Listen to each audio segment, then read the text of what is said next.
Il s'appelle Alix, mais il préférait qu'on l'appelle Rémi. Donc on va l'appeler Rémi, pour faire plus homme. Il était amoureux fou, il voulait croire qu'elle l'était aussi, mais Sandrine ne voulait pas lui avouer qu'elle en aimait un autre, ou du moins qu'elle ne l'aimait plus. Et Rémi ne s'est sans doute pas rendu compte qu'il l'avait poignardée. Elle est morte, Sandrine, alors qu'elle voulait vivre autre chose. En réalité, cette histoire se résume par deux photos. La première est prise dans un magasin de vêtements de l'île Saint-Denis, près de Paris.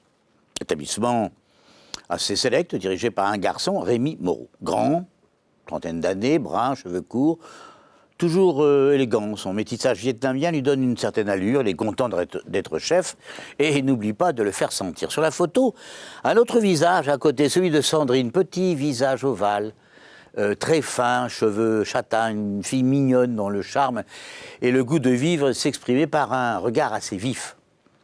Sandrine pensait avoir trouvé sa place ici, dans ce magasin. C'était une bonne vendeuse, aimable, disponible, tout le monde était content d'elle, surtout Rémi. Dans le dossier, témoignage intéressant d'un autre vendeur, Rémi m'a vite raconté qu'ils étaient ensemble. En fait, il le racontait à tout le monde. Rémi était fou amoureux de cette fille. Mais il y avait une sorte de malaise entre eux. J'avais l'impression qu'ils étaient toujours entre l'amour et la haine. Le petit vendeur avait continué d'observer et s'était rendu compte que quelque chose n'allait vraiment pas. Rémi était vraiment très jaloux, très possessif. Je suis sûr que Sandrine avait peur de lui. Il avait des sautes d'humeur, mais c'est vrai qu'aussi il savait se montrer tout à fait charmant. Pas tout le temps. Un jour de mai 2000, Rémi avait été convoqué par la direction de l'entreprise et il en était revenu tout excité par la promotion qu'on lui avait promise. En somme, disons-le, ce jour-là, Rémi avait un peu pété les plombs. On sait qu'il a donné un ordre à Sandrine d'une façon très sèche, désagréable. « Eh oh, fais-le toi-même », a répondu la jeune vendeuse. Réplique que l'on lit au dossier. « Tu fermes ta gueule, pétasse, ici c'est moi qui commande. » Elle lui a mis une claque, il lui a tapé sur la main avec un cintre, il lui a arraché le collier qu'il lui avait offert. La bagarre s'était poursuivie dans la réserve, où Sandrine s'était réfugiée. Lorsque je suis descendu avec mon ami Tard, c'est le récit d'un autre vendeur témoin, Rémi tenait Sandrine plaquée au mur et d'une main, il avait saisi à la gorge. Il n'entendait plus rien. D'une main, il continuait de maintenir Sandrine contre la paroi. On lui criait d'arrêter. Il n'entendait rien. Il avait les yeux injectés de sang. Bon, Rémi avait fini par lâcher prise et Tahar était parvenu à le faire remonter dans le magasin. Sandrine s'était écroulée puis elle pleurait. Conséquence de cette bagarre, Sandrine et Rémi avaient été licenciés. À ce point, Rémi allait d'ailleurs mentir à sa sœur aînée, celle qui en fait remplaçait sa mère. Bon, cette dernière, d'origine vietnamienne, ne parlait pas le français, elle avait eu 12 enfants, les plus grands s'occupant des plus jeunes. Alors Rémi allait souvent se réfugier chez sa mère, chaque fois qu'il était en difficulté, mais c'est à sa sœur aînée et à ses aînés qu'il se confiait. Donc, Amélie, c'est à Amélie que Rémi avait donné sa version des faits. Il m'a dit, raconte-t-elle, qu'il avait eu des problèmes avec Sandrine, que celle-ci avait fait un scandale, qu'il avait simplement maintenu. L'autre photo dans le dossier montre une résidence de Montmagny, près de Pontoise, un dimanche matin, le 17 décembre 2000. Un habitant de la résidence, s'appelle José, était sorti, il avait croisé un homme en combinaison et casque de moto qui s'avançait à grands pas. L'homme s'était arrêté devant une fenêtre d'un appartement du rez-de-chaussée, il avait une sorte de poignard à la main. Soudain, le motard s'est mis à grimper au balcon du premier étage, a cassé le double vitrage, puis il est entré dans l'appartement. José, stupéfait, il avait foncé jusqu'à sa voiture, il avait ouvert son coffre, il était saisi du manche de pioche qu'il gardait toujours à portée de main, au cas où. Lorsqu'il était revenu devant l'appartement, les doubles rideaux l'empêchaient de voir ce qui se passait à l'intérieur, mais il entendait très distinctement un fracas de verre et de meubles brisés. Au même moment, un appel au standard du commissariat de Deuil-la-Barre. Une policière entendait une voix de femme terrorisée. Cette voix criait au secours. Elle avait juste le temps de donner son adresse. Un hurlement, soudain, la communication était coupée. Du coup, les policiers sautaient dans une voiture, ont foncé vers Montmagny. Entre-temps, José, lui, son manche de pioche à la main, il avait fait le tour de l'appartement. Il avait dans l'idée d'immobiliser celui qu'il prenait pour un voleur. Lorsque, de la porte-fenêtre, a surgi non pas le motard, mais un homme à demi nu, du sang sur le visage, sur les mains, et l'homme s'est enfui avant que José ait pu le questionner. Puis soudain, à son tour, comme au cinéma, le motard a sauté toujours par la fenêtre. À ce moment, les policiers sont arrivés, ils ont croisé le motard, sans savoir ce qui s'était passé. Tout de suite, ils ont constaté que l'appartement avait été dévasté, qu'il y avait des traces de sang partout, et le pire les attendait dans la chambre. Sandrine, le corps à demi nu, était allongé sur le sol, morte poignardée à 15 reprises. L'arme avait pénétré son thorax sur 6 cm. Arrêt cardiaque immédiat. L'homme ensanglanté, que José avait vu s'enfuir, avait réussi, lui, à rejoindre l'hôpital d'Aubonne. Sa vie n'était pas en danger, il avait été soigné aux urgences. Cet homme s'appelle Joël. C'est un homme puissant, une sorte de colosse, aux manières calmes, profondément bouleversé par ce qu'il avait vécu. Il a souffert ensuite plusieurs années d'une lourde dépression.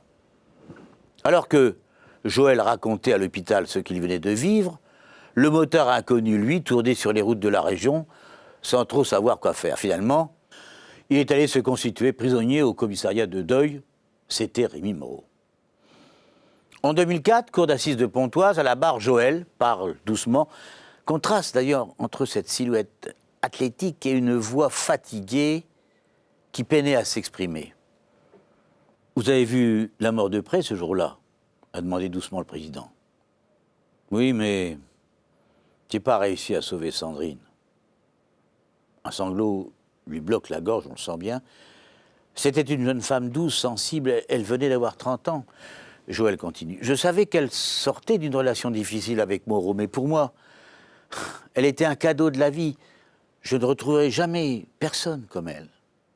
Et l'homme aux larges épaules se met à sangloter comme un enfant dans la salle d'assises. Le silence. Il y a bien sûr 2 versions de la mort de Sandrine. Celle de Joël, d'abord. À l'évidence, le garçon était tombé amoureux de Sandrine, il l'a raconté au juré. Nous entamions une relation sérieuse, sans nous presser. Elle m'avait bien dit qu'elle avait un retard de règles, elle disait aussi qu'elle espérait bien ne pas être enceinte de Moreau.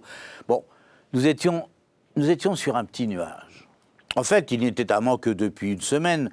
Ce dimanche 17 décembre, ils étaient allés danser, ils sont rentrés à 5 h du matin, ils s'étaient endormis lorsque, vers 8 h, Moreau est venu frapper. Dans un demi-sommeil, Sandrine avait balbutié que c'était son ex. Ils n'ont pas bougé, se sont endormis. Moreau a appelé 15 fois sur le poste fixe et 25 fois sur le portable de la jeune femme. Vers 13 h 30, finalement, ils se sont réveillés et Sandrine a allumé son portable. Nouvel appel de Moreau. Alors, elle lui a d'abord dit, expliquait Joël, qu'elle n'était pas chez elle. Puis bon, elle a ajouté qu'il fallait qu'il comprenne une bonne fois pour toutes que c'était fini entre eux, qu'elle avait quelqu'un d'autre dans sa vie. L'a-t-elle dit d'une manière aussi nette? Il continue. J'avais remis mes chaussettes et enfilé mon pantalon lorsqu'on a entendu un grand bruit dans le salon. Sandrine est allée voir, elle est revenue aussitôt. Elle voulait appeler la police, elle m'a dit que Rémi était là et qu'il était en train de tout casser. Moi, j'ai vu un mec casqué au milieu du salon, tout était renversé. Il s'est tourné vers moi, il avait un couteau à la main, il m'a dit « Alors, c'est toi qui la baise maintenant ?» Rémi commençait à lui porter des coups de couteau, Joël a reculé vers la porte pour l'ouvrir et tenter de mettre l'agresseur dehors, mais Rémi s'est retourné vers Sandrine, il est revenu vers moi, ajoute Joël, et nous nous sommes battus dans la cuisine au moment où Joël tentait de s'échapper, poursuivi par Rémi. Sandrine est sortie de la chambre, elle était déjà balafrée, elle saignait, mais Rémi s'est retourné et s'en est pris à elle. C'est à ce moment-là qu'il lui a porté ce coup à la poitrine qui l'a tué. Pourquoi était-il venu ce dimanche matin poignarder la femme dont il se disait éperdument amoureux? Pour tenter de comprendre, il faut d'abord plonger dans la vie de Sandrine. On découvre une jeune fille très gentille, mais assez naïve et très influençable, qui semblait manquer de repères et de confiance en elle. Une amie, d'ailleurs, raconte, Sandrine s'est vite rendu compte que Rémi ne serait pas l'homme de sa vie. Il était d'une jalousie terrible, il lui faisait des scènes, même en public. En fait, elle avait peur de lui. Elle aurait voulu rompre, mais il l'a harcelée au téléphone. L'avocat de la famille de Sandrine, Guillaume Marseille, avait remarqué lors du procès, Rémi considérait Sandrine comme son jouet. Il la voulait à disposition. Sandrine, elle, avait besoin d'avoir sa vie à elle. Alors il lui a d'abord lacéré le visage à coups de couteau afin de la défigurer et de lui ôter sa beauté. Question d'injurer, mais pourquoi Rémi ne laissait-il pas Sandrine tranquille, malgré les rebuffades qu'elle lui infligeait? Réponse de Laurent, l'un des plus proches amis de Rémi. Il ne voulait pas accepter que Sandrine lui échappe. Elle disait non, il entendait oui.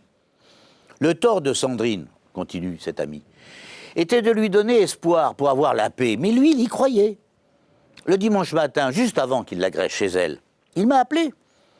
Il ne parvenait pas à la joindre, il était sûr qu'elle était chez elle avec un autre homme. Il était hors de lui, il respirait bruyamment, j'avais du mal à comprendre ce qu'il disait. Voilà pourquoi Rémi s'est rendu chez Sandrine. Fou de rage, il a d'abord crevé les pneus de sa voiture, puis il a défoncé la porte-fenêtre pour pénétrer dans l'appartement.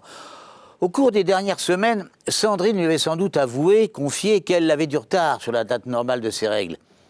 Et il y croyait, et peut-être même il le désirait. Dans quelle mesure, ce dimanche matin, croyait-il que Sandrine portait son enfant? Version de Rémi Moreau devant les assises. Je ne voulais pas qu'elle garde les cadeaux que je lui avais faits. Je suis donc entré dans le salon et j'ai tout cassé. Soudain, Rémi continue. Un homme était apparu, il mettait son pantalon et Sandrine est arrivée derrière lui. Sa robe de chambre était ouverte, elle était nue, on voyait son ventre, son sexe. J'ai disjoncté. Alors il a raconté sa version de la bagarre avec Joël, qui a fini par s'enfuir par la porte-fenêtre du salon, puis lui, Rémi, est revenu vers Sandrine lorsqu'elle est sortie de sa chambre. Je l'ai saisie par les bras, elle est tombée sur le dos. Je n'étais plus moi-même, j'ai posé la main sur son ventre, la main avec le couteau, mais sans appuyer, du moins je le crois. J'ai pensé à l'enfant qu'elle portait, j'ai jeté le couteau et je l'ai tapé. Je n'arrêtais pas de penser qu'elle n'était pas digne de porter mon enfant. On s'apercevra plus tard d'ailleurs que cela n'était qu'une fausse alerte, elle n'était pas enceinte.